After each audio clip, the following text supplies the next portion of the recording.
Okay, welcome everybody to the first episode of Amplify Your Business with Amplomedia. So my name is Lance Johnson and today's guest is standing by. First, I wanted to introduce you though to the whole concept of what we're trying to do here. So at Amplomedia, we are a small business ourselves. And when it comes to this particular point in time with the COVID crisis impacting so many businesses, we thought it would be a good idea to give back to the community and help out small businesses who might need a little extra advice and that at this point in time to either pivot their business or do a better job in their business with whatever it is that they might be doing. So we are a marketing company, and as a marketing company, we've worked with a lot of different organizations and businesses over the years. And so we picked up a few tips and tricks along the way, and I want to share that with you, the audience, as well as my guest today, who is, I guess, willing to be a bit of a guinea pig as we're going to kind of tear apart his website and talk a little bit about how to convert it traffic better on the website. So without further ado, I want to invite Tarsi to the program here. Let me just stop sharing my screen so we can see your face a little better there. Hi, Hi, Tarsi. Lance. How are you? Really good. So thanks a lot for taking the time to come on the show today and also take the initiative here to start working on your business as you're what it sounds like in a little bit of a slow time with your business. So it's one of those things as a business owner, we often are told that we need to do more working on our business as opposed to in our business. And so when things are busy, it's hard to do that. That is, I guess, the only positive that one can probably take away with this crisis is that it has freed up a little bit of calendar space for a lot of businesses. And so now is the opportunity to take advantage of that and start doing a few things that'll maybe help you out so that you can come out of this little shut in that we've got going on, roaring for business. That's exactly what I'm hoping for. I'm looking forward to seeing what you got. So Tarsi, tell me a little bit about your business then. So it's called Advanced DJ Services, and what is it that you guys do over there?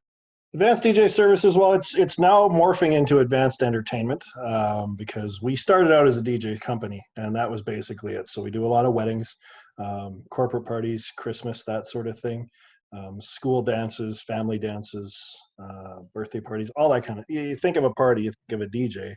That's kind of what we do. But here in the last year and a half or so, we've expanded into fun money casinos, so casino parties for a lot of corporates and community leagues, things like that, as well as photo booths. And we're also booking comedians, hypnotists, basically anything anybody needs for a party, we are the place to go.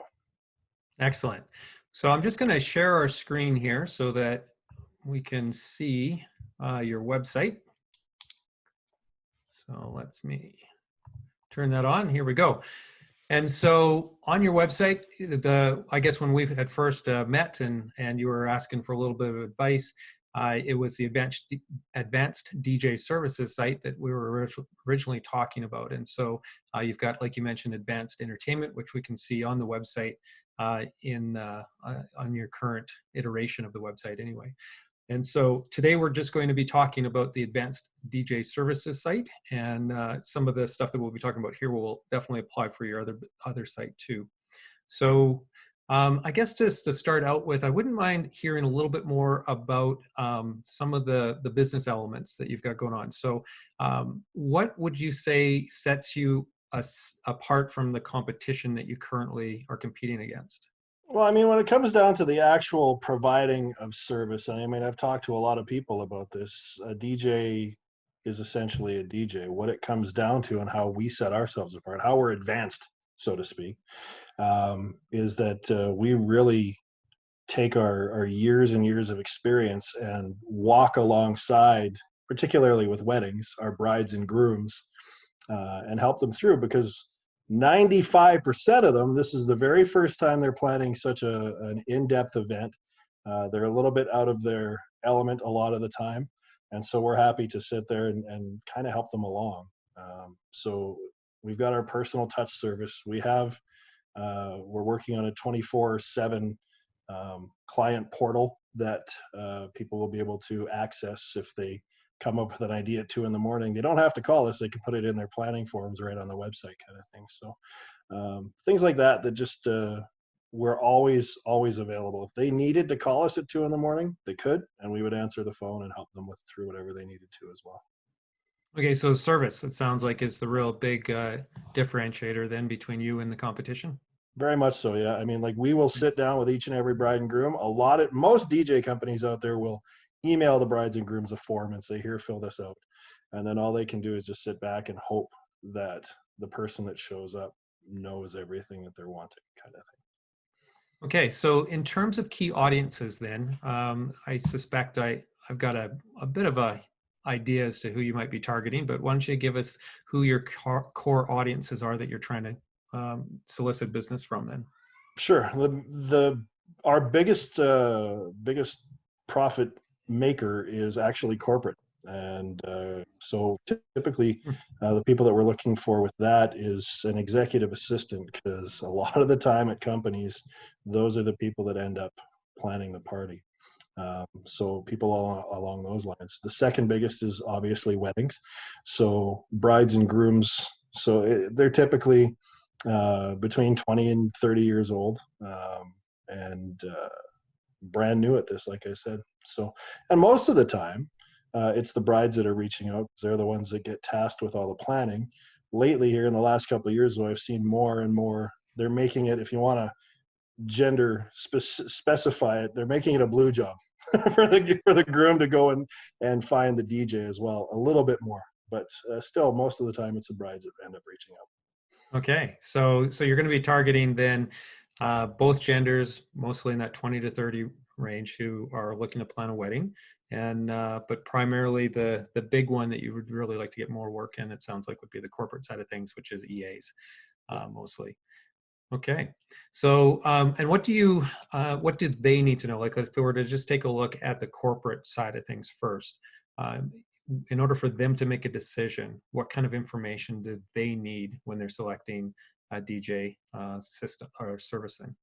Well, typically it comes down to, is this guy going to be, because they have so many bad experiences out there that people pull from, or there's a lot of opportunity to find a bad experience out there. So what they need to know is, A, with us, they're not going to have that bad experience. We're going to ensure that their people have the party that they're looking for. And we may as well it's Christmas parties 90% of the time. So Okay. they want to make sure that Christmas party event is fantastic. So they need to know that, A, we are not going to come out and ruin the Christmas party. A lot of times, especially with those, they really want people to be able to request songs and then have those requests played. So they need to know that. And then the next question is always, how much does it cost? Okay. And is that any different than your wedding audience? So is the wedding audience asking different types of questions? Is there more concerns that they might have? They're typically, they just want to make sure that we can service a wide range of ages and music tastes. So that's kind of what that comes down to. And then again, yeah, I think the big thing for them as well is, are they going to ruin my wedding? Because every news story you see, it's never a good one about, it's always about somebody that's wrecked a wedding or ran off with the money or whatever the case may be. So that's another thing that they always ask, particularly with weddings, is like contracts and backup and that sort of thing. They need to know that as well, all the boring business stuff. Yeah, you definitely I've heard in the media from time to time where that has happened, right? Where somebody's put a bunch of deposits down and then they lose those deposits. And so I would imagine that is a concern.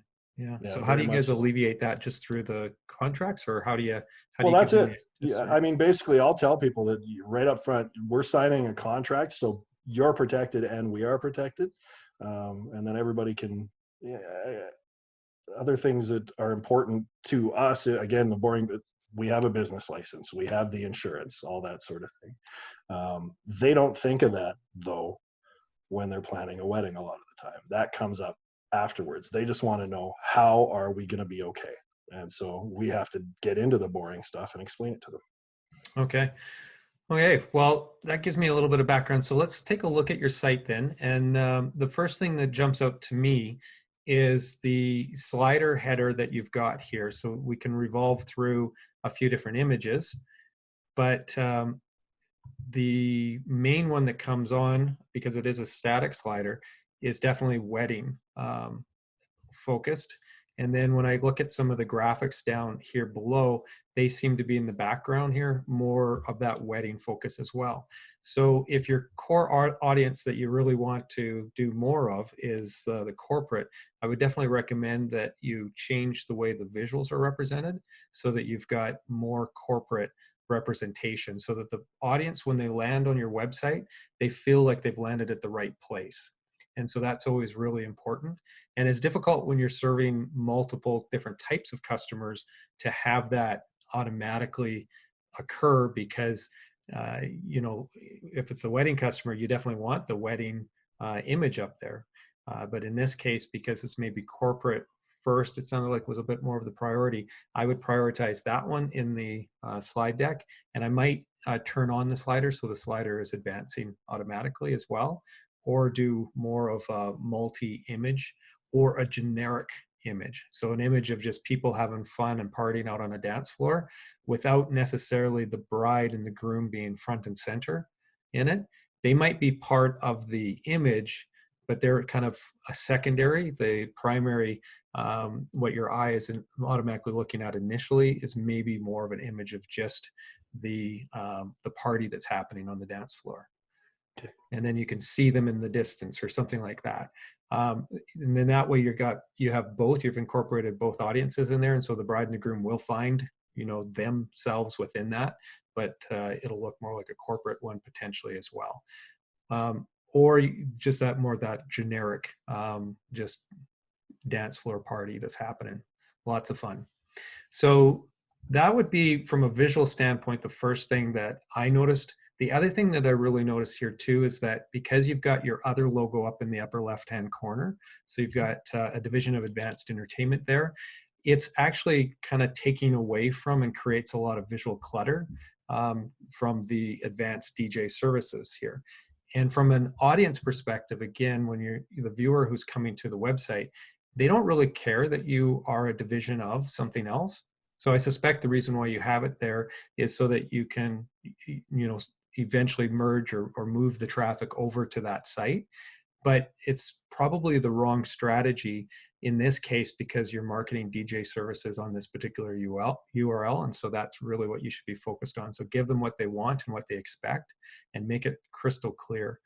The menu items across the top, there's quite a few of them. It's not too bad though, in the sense where it's really cluttered or anything, but there might be an opportunity to consolidate some of those. So maybe choosing a DJ and meet your DJs could be put into the same one, something like that. Just consolidating some of that. The locations could be put into the area that you have under the contact us as well. When you've got up in the upper right corner where you've got advancing your event to the next level, and you've got the 2 locations and the phone numbers there. I like that you've got them click to call. So that's really important, and that's something that a lot of business owners aren't doing. And so that's really good that you've incorporated that. I'm not too sure though if you necessarily need to have both locations up there. That could be, again, in the contact us page of it. So you're going to show up in the searches where it makes sense, as long as your SEO has been set up at just the basics. You're going to show up in the Edmonton area when people are searching for you, and on the Saskatoon area when people are searching for you there as well. So I don't know if you need to, again, muddy the header with it. And then you also, over on the left side, you've got serving Edmonton, Saskatoon, and surrounding areas, again, emphasizing that. And so maybe not, just clean that up, make it look a little bit more appealing. The black with the white background is also makes it a little harder to read for some people. And so it tends to be better to have the other way. So black is, can look sharp.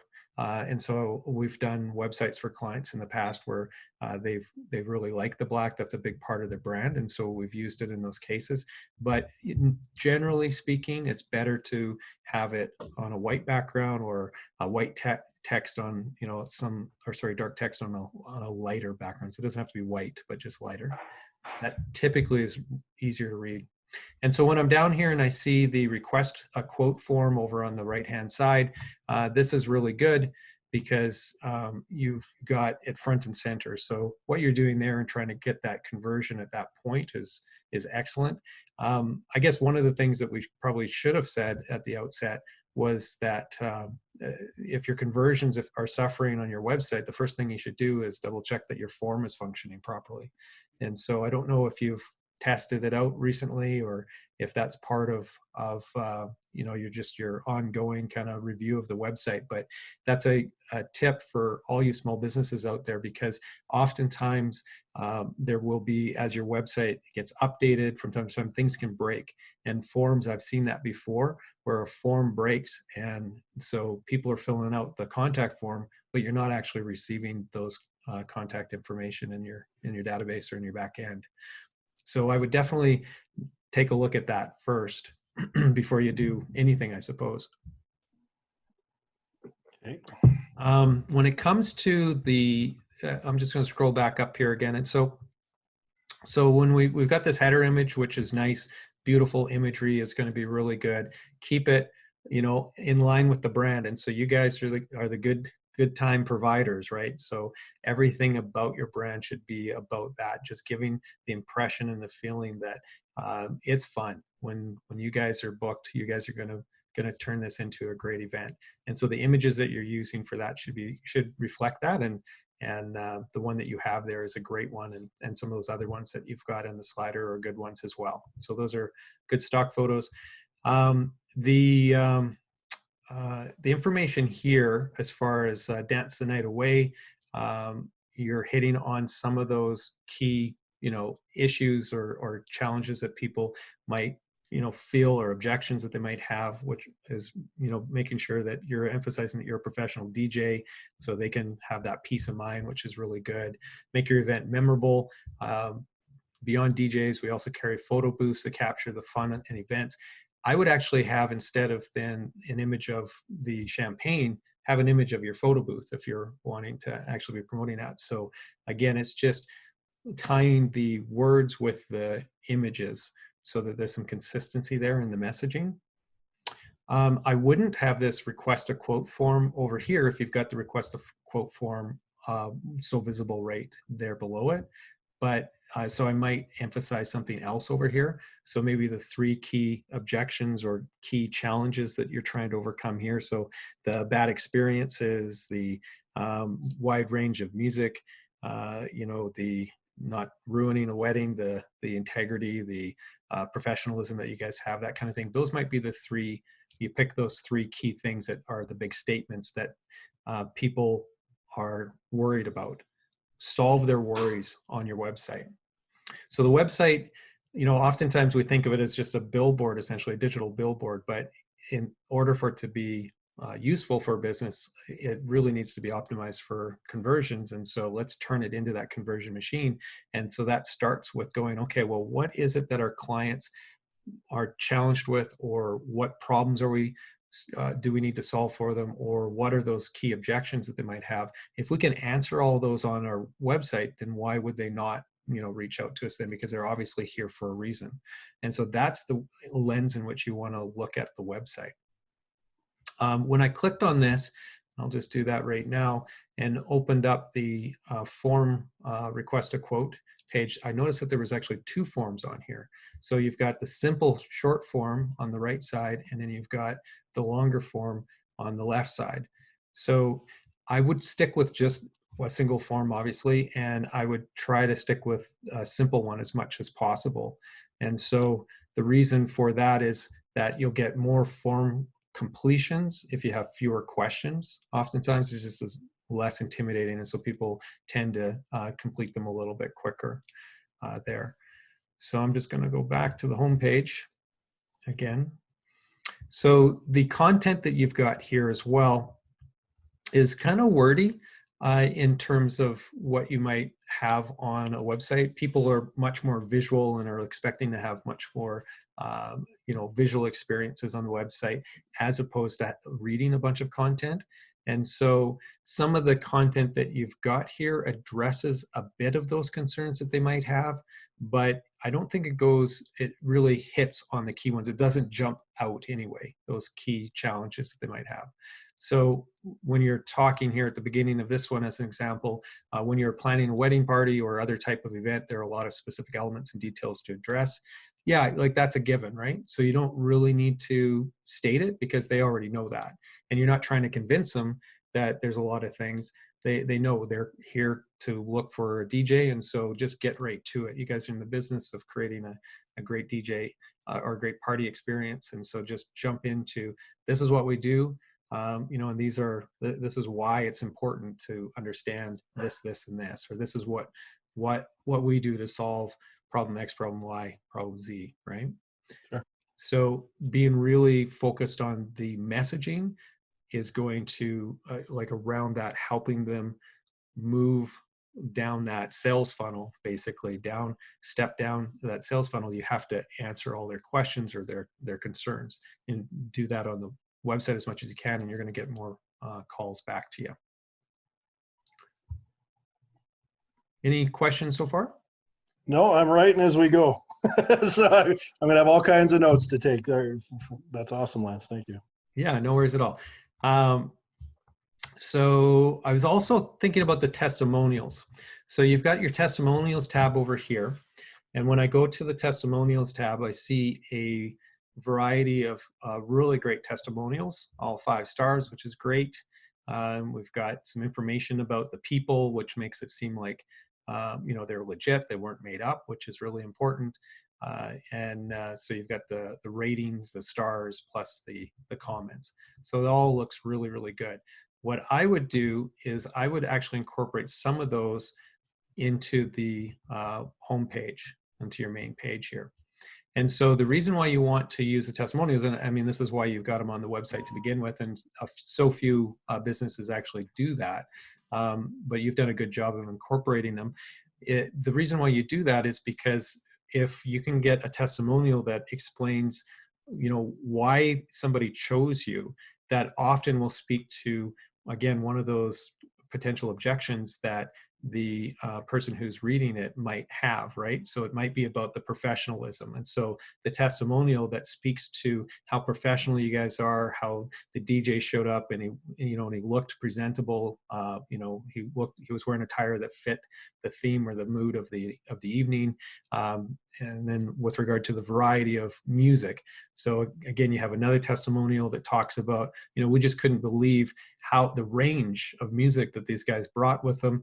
We had quite a variety of guests, and everybody was up on the dance floor because they were able to play stuff that appealed to every age group and in the whole place. And so those kind of testimonials that speak to a very specific challenge or objection, those ones are the ones that you really want to emphasize on your homepage. So having that big long list of all the other ones, that's really great, but then pick out the ones that really reinforce the things that need to be reinforced on your website. And don't be shy. So for everybody that's listening, don't be shy to ask the people when you're getting a testimonial from them, to ask them to speak to a particular thing about it.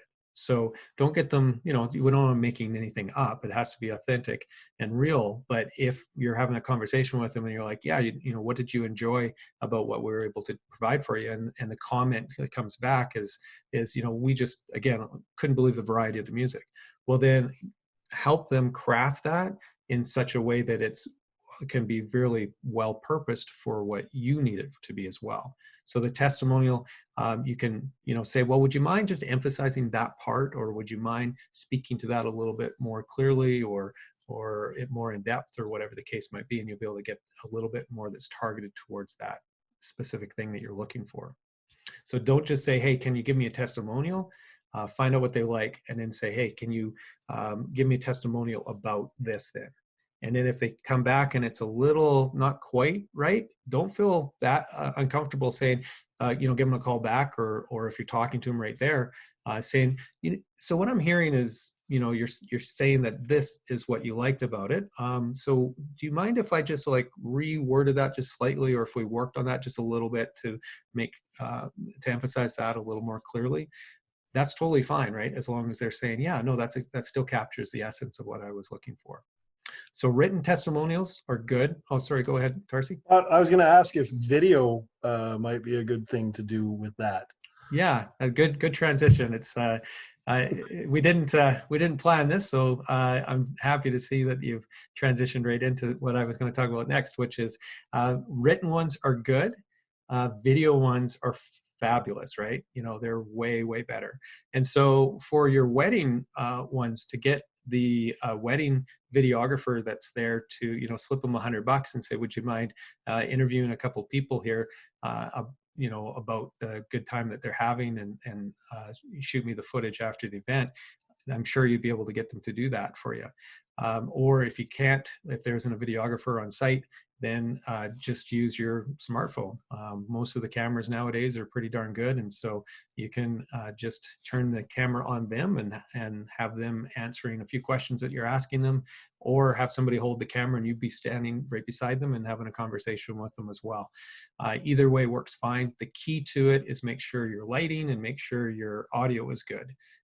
Because if your audio isn't good, it's really difficult for people to listen through those. So the audio is probably almost more important than the visual sometimes. But in those noisy events in which you're at, it might be advisable to go into a quieter room for that quick little interview. Or if you're using your phone, just get an external mic that you can just plug into it.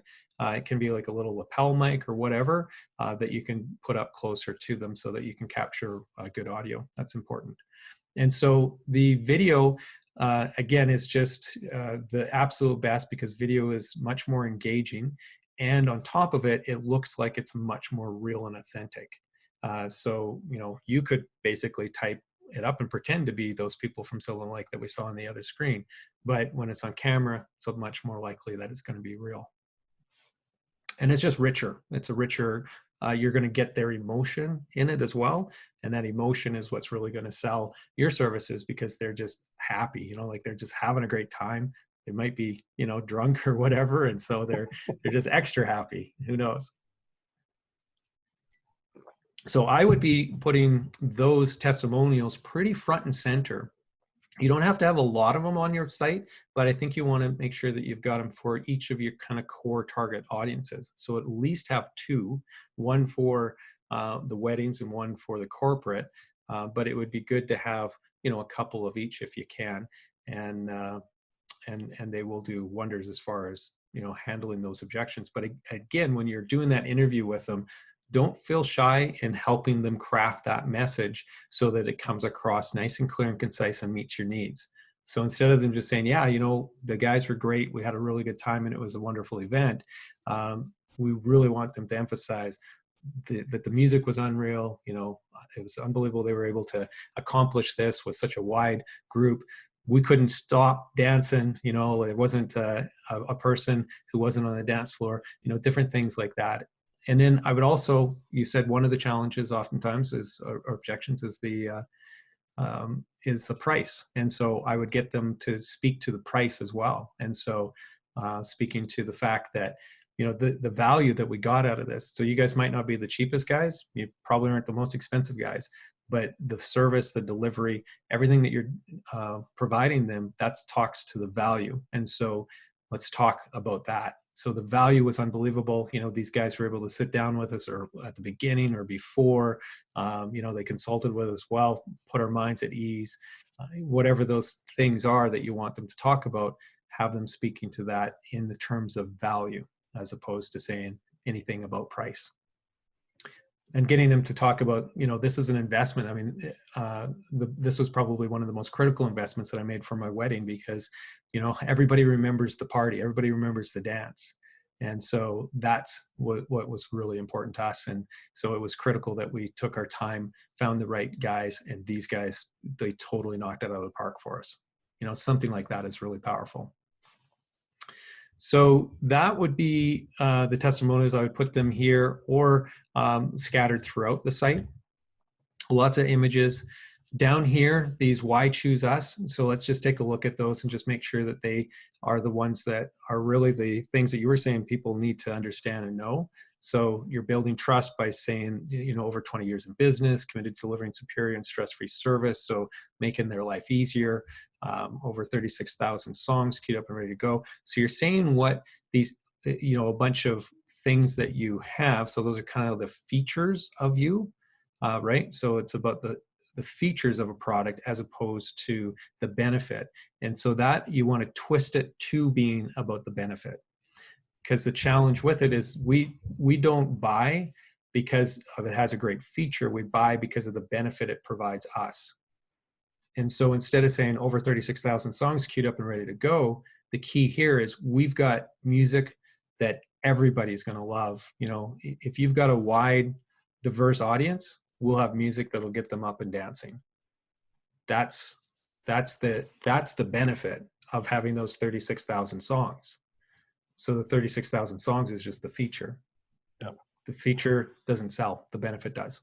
And so rewording it in that manner is going to be a good idea as well. Okay, so that's, overall, the key things I think that I wanted to share.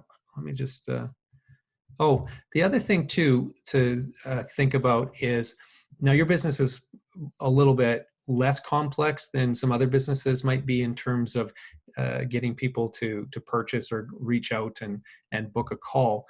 But sometimes people want to take baby steps to that. They don't want to reach out right away. They might want to have a chat window, chat box, chat bot here. And so that's something that I would encourage most people to have. And so you can get pretty inexpensive chat bots. Drift is a great one. It can also be automated in terms of providing the information to people's common inquiries. So your FAQ kind of answers would be there as well. So most people have probably interacted with one by now, I would think, just with all the different websites incorporating them now. But basically what it is you can talk to somebody, but the initial person you're talking to is actually a bot. It's just programmed so that it'll give a bunch of questions and answers to those potential questions that they might have. Or the more sophisticated ones can respond, and it seems like it is a human. Those are going to be more expensive, obviously, than the ones that you're just entering in kind of the canned responses. And then once you get to a place where the bot can't answer the question, then it pops open then the option for you to talk to connect to a human, essentially, right? And so then that can go to your phone. If you have, most of them have got apps on your phone, and so it just comes in as an alert, and you just start text messaging them back and forth. So you give them immediate answers to their questions, as opposed to them filling out a form and having to wait. Because we're in this immediate world, right? We want to know now, we want to receive, now we're in this Amazonification of the world now, where everything is instant. So on that kind of level then, you said people like to take baby steps. So at the top of the form, it says request a quote. Is that even too much at that point? Should it be like, should we say get in touch, or, something different than request a quote? Yeah, that's a good question. And again, I think for some businesses, jumping right to request a quote is maybe too quick, maybe. And so you might want to have something in between that. In your guys' business, I think most of the people that are coming, it's pricing that they're looking to make sure you look professional, and then they're probably jumping to, okay, how much is this guy going to cost me? And how does that compare to other people? And so that request a quote form is probably not too intimidating. And I think if they were going to fill out any form, if it was just, hey, tell us about your event, and that, they're expecting that if they're going to fill out a form that you're going to be providing them with some sort of quote or pricing. And so I don't think the terminology on there is wrong. I think it's totally okay to have it. But in terms of the baby steps too, is you might get them to, provide some other information or give them some other information, another type of lead magnet that would allow you then to follow up with them. And by that, what I mean is, there could be some sort of checklist that they can download to plan your perfect wedding or your perfect corporate event. So you guys aren't in the event planning business, but you guys are a part of the event planning business, and anybody who's coming to you guys have got all these other needs as well. And so if you guys had a little resource there, they might be interested in downloading that, or some sort of a document that talks about, all the things that they should consider when booking a DJ or whatever the case might be. You might get them to exchange their email address for something like that. I'd be somewhat hesitant, just because most of that information is pretty readily available if they were just Googling those resources. So I have my doubts that they would say, give their email address before downloading it. So I think the intermediary step for you, the best one, would probably be that chat bot. Yeah. Cool. And it's just the reality of people having questions. They're there and they're probably searching at night in the evening, right? And they don't want to wait until the next day or a couple of days or whatever. And so if you can give them answers right now, you got a much better chance than when they've got, 3 other browser tabs open and they're looking at 3 other DJs at the same time, right? Yeah. Another tactic is to include your pricing on the site too, and just really work well at making sure that they understand that this is value, that the value that you have. And so the price isn't a challenge for them, or it's not something that's going to be an issue. Okay, so I've got pricing on the site. If you go to the oh, you do? Yeah, if you go up to the weddings tab, DJ services, and then weddings. I don't like how they put it on there, but it's there. I just Yeah, here we go. Down a little ways there. That's a little too far, but as you can see, it's a really wordy page as well. But up near the top is actually here's the packages and a la carte, the max DJ. Oh, I see. Yeah. Yeah. So pricing. Yeah, I mean, like, is that too much of, again, features? Although, is this where we want the features when we're talking about the pricing too, right? So yeah, did I do it the right way here? Yeah, I think there's too much content here, and I think if you take a page out of a lot of the big tech companies that have got their, you can get this package A, B, or C, essentially, right? And here's the features, and here's the so you get all the little check marks beside. In this package you get these things, in this other package you get all those plus these other things, and so on, right? And then you get the price really quite obvious there. I think to go with something like that, because it looks like you've got 3 different packages, so having 3 different tiers, I think it would just be visually, you could visualize that so people could see it and get it in like just a few seconds of just looking at the imagery of it, like the way it's laid out, and then without having to do the reading of it. Okay. So simplify as much as you can, use the images as much as you can. And I would throw testimonials in here. So the biggest thing that you're going to get somebody to go, yeah, I like these guys, or I feel more comfortable with these guys over these other guys, even though they're $200 more, is going to be your customers love you, and it just shows. If you can show that you got happy, customers that just absolutely love the experience, that little extra $200, it's not going to be a big deal breaker then. Yep. Okay, cool. Yeah. Yeah, and then again, when they are here, then the chat bot, when they're on this page, you obviously know that they're talking or looking at marriage, right? Yeah, weddings, and so then the chat bot would then populate with questions that are a little bit more specific to that, or content information to the wedding. So just the way that you would program your bot, you can have different things pop up on different pages for most of those bots. So part of and I've been thinking about putting a bot on here anyway, so or a chat window at the very least. Yeah. I think some of the worst offenders are car companies, sales car lots. As soon as you get on there, somebody's on top of you, kind of thing, right? Yeah. So would it be more prudent? Like, I hate that personally. I don't want the bot like basically attacking people, Yeah. if you want to put it that way. Is there a way to, like, would it just be better to just to have the option there and they can click it and initiate something? Is that probably a better way to go? Or Yeah, so most of these little chat applications, they'll have a little icon down in the bottom right corner oftentimes, and so you can initiate by going over and clicking on it, and it'll pop open.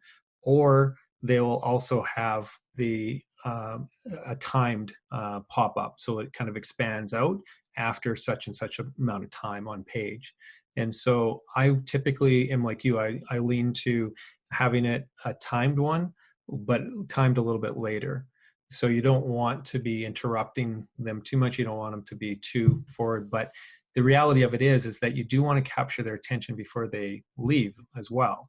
And so if they don't notice it, which is a possibility, then there's a chance that you might have lost that person before they've left, right? Or by the time they've left. So I would have it pop up after probably about 10 to 15 seconds. On a page like this with all this wording, you might have it pop up actually a little later because it's going to take them longer to read through it. But on a shorter one, you'd want to have it pop up a little bit sooner probably. If you've got video on here where there's a testimonial video or something like that, then you would want to have it pop up potentially a little bit later because they've got more content that they're going to likely engage with. So I would play around with it. It isn't something that you necessarily have to set and leave it that way. Set it at different intervals, trial it out and just see, based off this traffic that I'm getting this many chat engagements when I have it pop up at 15 seconds, but I got double when it pops up at 5 seconds, right? So analytics is your friend. Speaking of which, do you have Google Analytics on your site at yeah, all? it was on here. It wasn't working for the longest time. We just got it fixed here within the last few weeks. So in terms of data, we don't have a whole lot, but it's coming now. Yeah, yeah, and so that's really important to make sure that you've got some analytics that you can review and take a look at. And it can be quite intimidating when you're looking through the analytics. Like Google Analytics is not the most user friendly, for sure, to get in there and take a look around. And so you might need a little bit of help with that. But in general, if you did enough poking around, and again, there's lots of free tutorials online. If you just Googled, how to interpret my Google Analytics, you'll find lots of tips on that. But the key to it is, in order to improve, you gotta understand what's going on, how people are interacting with your website, and so that will tell you how long they're staying on the site. So if somebody is clicking on the wedding tab as an example, for sure that they're interested in wedding services, but they come here and they leave after, so the bounce rate is really high, or they leave after 10 seconds or 15 seconds or something. What that means is they took a look at this page and it was just too much information, and they just like, yeah, I'm not at the right place. But clearly they're at the right place, that because they clicked on the link to get to the wedding page. So they only are clicking there if they have a need for it.